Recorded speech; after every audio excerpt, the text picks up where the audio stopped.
Market లో invest చేసి మీ డబ్బులు డబుల్ చేసుకోవాలనుకుంటున్నారా? సుందరరామిరెడ్డి గారి లైవ్ సెమినార్ కి అటెండ్ అవ్వండి.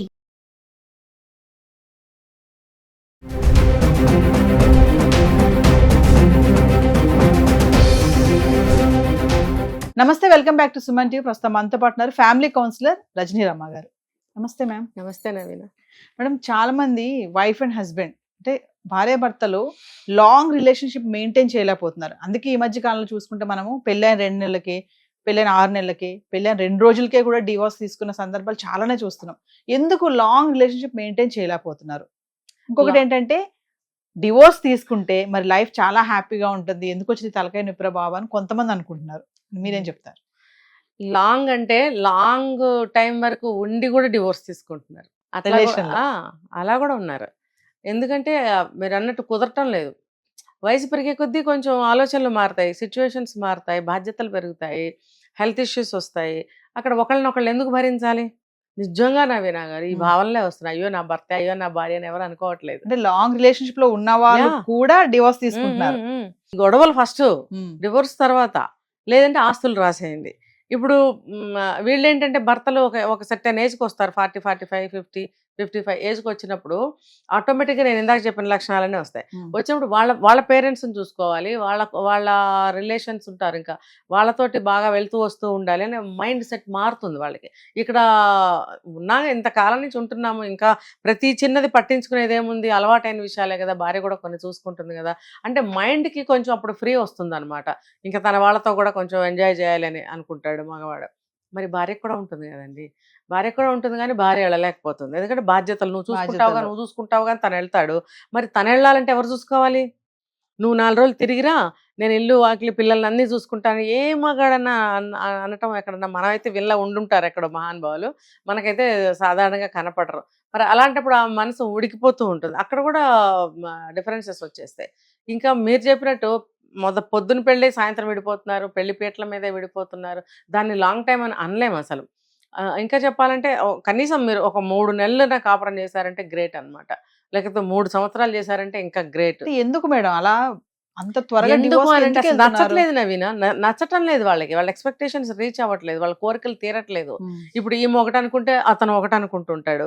ఇంకొకటి ఏంటంటే అసలు ఒకళ్ళనొకళ్ళు రెస్పెక్ట్ చేసుకునే వ్యవహారమే లేదు అక్కడ. అంటే ఒక అవగాహన లేకుండానే పెళ్లిళ్ళు చేస్తున్నారు. అవగాహన అనేది పక్కన పెడితే అది పాత మాట అయిపోయింది. కొత్త మాట ఏంటంటే అసలు మనిషి పెళ్ళి అయిన తర్వాత, నేను కొత్తగా ఇప్పుడు వింటున్నాను, ఇద్దరు వైపుల వాళ్ళని వదిలేసి వాళ్ళిద్దరే ఉండాలి.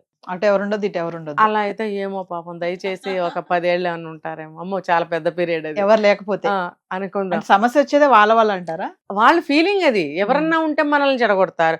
అంత భరోసా లేని జీవితం, అంత భయపడే జీవితం ఎందుకు అనిపిస్తుంది నాకు. ఇప్పుడు ఎవ్వరు ఉండకుండా ఉండాలంటే ఎట్లా? ఎవరు లేకుండానే మీరు పుట్టారా? లేదు కదా, మీరు ఒకళ్ళకి పుట్టారు కాబట్టి వాళ్ళు ఉంటారు. ఇప్పుడు ఈ రోజుల్లో ఎవరు దగ్గర కూడా ఉండటానికి ఇష్టపడటం లేదు.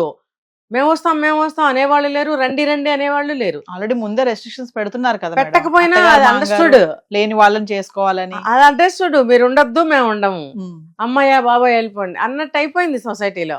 సో దానివల్ల ఏంటంటే ఎవరు వెళ్ళడానికి ఇష్టపడట్లేదు, వాళ్ళు కూడా పిలవట్లేదు. ఎందుకంటే 2 రీజన్స్, మాకు ప్రైవసీ, మాకు అడ్డమైపోతుంది, అది ఇది. ఇంకోటి ఏంటంటే మమ్మల్ని ఎక్కడన్నా విడదీస్తారో, మాకేమన్నా గొడవలు వస్తాయేమో, మేమిద్దరం గడపవలసిన సమయం తగ్గిపోతుందేమో.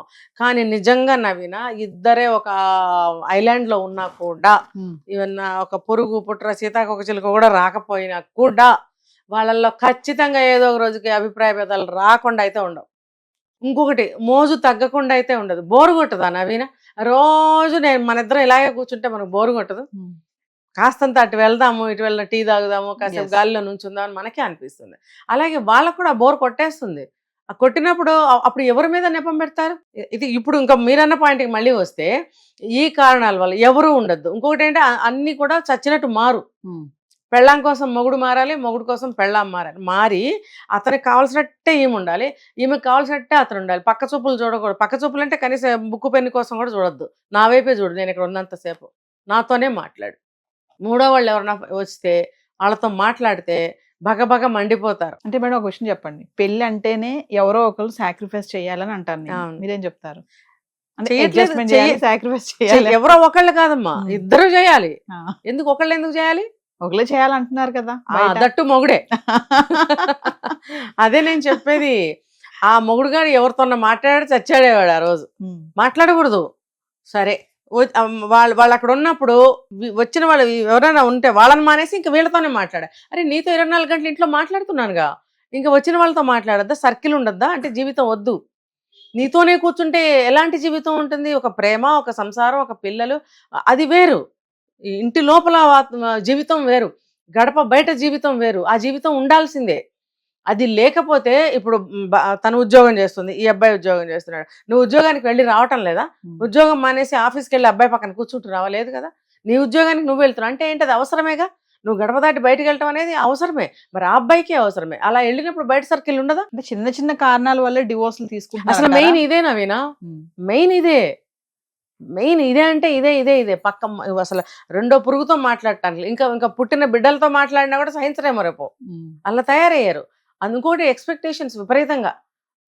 ఏంటంటే దాని ఎంజాయ్మెంట్స్కి ఎండ్ అనేది లేదు అసలు. నువ్వు రోజు తిరుగు అసలు ఆ మోజు తీరదు, అసలు తృప్తి తీరదు. అట్లా తిరిగి కాళ్ళేమవుతాయి, ఆరోగ్యం ఏమవుతుంది, అసలు అనవసరం. తిరగాల్సిందే. దాని పేరు ఏంటంటే ఎంజాయ్మెంట్. ఈ ఎంజాయ్మెంట్లు ఏంటి? వాడు కంప్లీట్గా మారిపోవాల్సిందే. అంటే సరే, ఒక సంసారం కూలిపోకుండా ఉండాలంటే మారాలి, కాదని నేను అనటం లేదు. నేను ఇలాగే ఉంటాను, నా బుద్ధి ఇంతే, నేను తాగుతాను, తింటాను, తిరిగి వస్తాను, నిన్నేం చూడను, నీకు ఇంటికేం, అది తప్పు కదా. నువ్వు ఇంటి కోసము అనుకూలంగా ఉండాల్సిందే, భార్యనే భర్తైనా. కానీ తనకి పర్సనల్ లైఫ్ అనేది అసలు తన వాళ్ళతో కానీ, ఆఫీస్లో కానీ, బయట సర్కిల్ కానీ లేకుండా చేసేస్తున్నారు. ఇది దారుణం అంట నేను. దీనివల్ల అబ్బాయికి కాలిపోతుంది కొద్ది రోజులు అయ్యాక. మనం చాలా వీడియోలో మాట్లాడుకున్నాం madam, wife and husband relation ఎలా ఉండాలి, ఎలా ఉంటే సమస్యలు రావు అనేసి. అంటే ఒక పార్ట్నర్స్ లాంగ్ రిలేషన్షిప్ మెయింటైన్ చెయ్యాలి అంటే రజనీరామ గారు చెప్పే టిప్స్ ఏమైనా ఉన్నాయా ఫైనల్ గా? మగవాడిని కొంచెం స్వేచ్ఛగా వదిలిపెట్టాలండి, ఆడవాళ్ళని కూడా కొంచెం స్వేచ్ఛగా వదిలిపెట్టాలి. అంటే ఇన్ ద సెన్స్ వాళ్ళు ఏదన్నా ఒక ఫ్రెండ్ ఇంటికి వెళ్ళాలి, వెళ్ళనివ్వండి. వాళ్ళ చుట్టాలింటికి ఒంటరిగా ఫంక్షన్కి వెళ్ళాలనుకుంటాడు, వెళ్ళనివ్వండి. చిన్ననాటి ఫ్రెండ్ దగ్గరికి వెళ్ళాలనుకుంటాడు, వెళ్ళనివ్వండి. వాళ్ళ అమ్మతో మాట్లాడాలనుకుంటాడు, మాట్లాడనివ్వండి. అలాగే అమ్మాయిని కూడా వదిలిపెట్టండి. కొంతమంది వాళ్ళు పుట్టింటికి వెళ్ళాలంటే తోకలాగా వెళ్ళి అక్కడే కూర్చుని బయటకు వచ్చే వరకు అక్కడే ఉండి పెళ్ళాన్ని కాపలాగా వేసినట్టు అలా కూడా చేయొద్దు. ఉన్నారు. తను ఒక్కటే వెళ్ళాలనుకున్నప్పుడు వదిలేయండి, వెళ్ళనివ్వండి, ఫ్రీగా వదిలేయాలి. ఒక 2-3 సార్లు తన ఆనందాన్ని పొందనివ్వండి. 4వసారి తనకి భయం వేసింది అనుకోండి, అమ్మ ఒంటరిగా వెళ్ళే రోజులు కావని, తనే మానేస్తుంది. లేదు భర్త లేని లోటు కనిపిస్తే తనే మానేస్తుంది. అట్లనే భర్తను కూడా వదలాలి. తనకు కూడా ఏదో రోజు అనిపిస్తుంది. కానీ ఇంకొకటి ఉంది ఇందులో ప్రమాదం. అలా వదిలేస్తే ఇంకా అదే దారిని పోయారనుకోండి, అది తప్పు. అలా ఉన్నారు కొంతమంది. అది నేను మళ్ళీ ఇక్కడ అబ్జెక్ట్ చేస్తున్నా. అట్లా ఉండద్దు. కొంత అన్నా నేను, అందుకే కొంత స్వేచ్ఛను వదిలిపెట్టండి. దానికి ఇండివిజువల్ ప్రైవసీ, తను స్వేచ్ఛగా ఉండనివ్వండి. ఇప్పుడు స్త్రీ స్వేచ్ఛగా ఉన్నప్పుడు ఇబ్బంది పెట్టకూడదు. అలాగే మగవాడు కూడా ఏదన్నా ఒక ఫ్రెండ్తో మాట్లాడాలి, ఒక చోటకి వెళ్ళాలి, ఒక ఫంక్షన్కి వెళ్ళాలి, ఒక్కడే వెళ్ళాల్సి వచ్చింది, తోకలాగా ప్రతిదానికి తీసుకెళ్తే అవతల వాళ్ళు ఏమనుకుంటారు? ఎప్పుడు చూసిన పెళ్ళాన్ని తీసుకొస్తాడు ఫ్రెండ్స్తో కలిసేటప్పుడు కూడా అని అనుకుంటారు కదా. నువ్వు రారా ఒకసారి ఎప్పుడన్నా ఒంటరిగా రారా అని అనే సందర్భాలు కూడా నేను విన్నాను చాలా చోట్ల. అంటే ఏంటి, మనం కాసేపు మాట్లాడుకుందాం, ఎన్నో వాళ్ళ బాధలు వాళ్ళకు ఉంటాయి. అలాగే ఆడవాళ్ళ బాధలు ఆడవాళ్ళు ఉంటాయి. కలవండి మీ ఫ్రెండ్స్, తప్పే. ఫ్రెండ్ అనే కాదు, చుట్టాలైనా సరే అప్పుడప్పుడు అలా వెళ్తూ వస్తూ ఉండాలి. ఆ స్వేచ్ఛని హరించకూడదు. తాడు పెట్టి కట్టేసినట్టు చేస్తే ఊపిరి ఆడదు. అది కొంత స్వేచ్ఛను వదిలిపెట్టాలి. ఆ తర్వాత ఆటోమేటిక్గా అమ్మో ఒక్కడనే వచ్చాను, మావిడ ఏం చేస్తుందో బాధపడుతుందేమో ఇలా వచ్చానని అనే బాధ ఫీలింగ్ తనకేమో తొందరగా రావడానికి ట్రై చేస్తాడు. లేదంటే వెళ్ళేటప్పుడు కాస్త త్వరగా రండి అని చెప్పండి. అంతేగాని అర్ధరాత్రుల వరకు అక్కడే ఉండకండి. నేను ఒక మాట చెప్పడంలో తప్పులేదు. కొంతమంది అబ్బా వదిలిందే చాలని చెప్పి బాగా ఎప్పుడుగో వస్తారు. కొంచెం అదుపు అనమాట అక్కడ. అది అలా మెయింటైన్ చేసుకోవాలి. ఇంకా అన్ని విషయాల్లో కూడా ఏదైనా సరే, నువ్వు ఇదే కట్టుకో, నువ్వు ఇదే తిను, నువ్వు ఇలాగే కూర్చో, నువ్వు ఇలాగే నవ్వు, అసలు అట్లాంటివి వద్దు. కాస్త వదిలిపెట్టండి, వాళ్ళ ఇష్టానికి వదిలిపెట్టండి. పర్సనల్ అలవాట్లు, పర్సనల్ ఇష్టాలు కొన్ని ఉంటాయి, వాటిల్ని అదుపు చేసే హక్కు మనకు ఉండదు. నిజానికి చెప్పాలంటే మీకు కొన్ని వెజిటబుల్స్ నచ్చుతాయి, నాకు కొన్ని. ఇవి తినమంటే మీరు ఎలా తింటారు? కాకరకాయ ఇష్టం ఉండదు కొంతమందికి, పొట్లకాయ ఇష్టం ఉండదు కొంతమందికి, అవి ఇష్టం. బలవంతం చేయకూడదు, తనకి ఏది ఇష్టమో తినివ్వాలి. అంత మాత్రం చేత ప్రమాదం ఏమి రాదు కదా. ఒకసారి అవి వండుతాం, ఒకసారి ఇవి వండుతాం, అలా అడ్జస్ట్మెంట్ చేసుకోవాలి. క్షమించటం నేర్చుకోవాలి. గ్రేట్ ఎక్స్పెక్టేషన్స్ ఉండకూడదు. ఏవో చిన్న చిన్నవి పర్వాలేదు, తీరే కోరికలు అయితే కోరచ్చు, తీర్చవచ్చు. ఇలా చిన్న చిన్నవి మనం ఆలోచన చేయాలి నవీన గారు. మనం ఆలోచన చేయకపోతే మూర్ఖుల్లాగా ప్రవర్తిస్తాం. అరే నా భర్త ఇది ఇవ్వగలడా లేదా, ఇది చేయగలడా లేదని మనకు తెలుసా లేదా? తెలిసినప్పుడు ఎందుకు మూర్ఖంగా ప్రవర్తించాలి?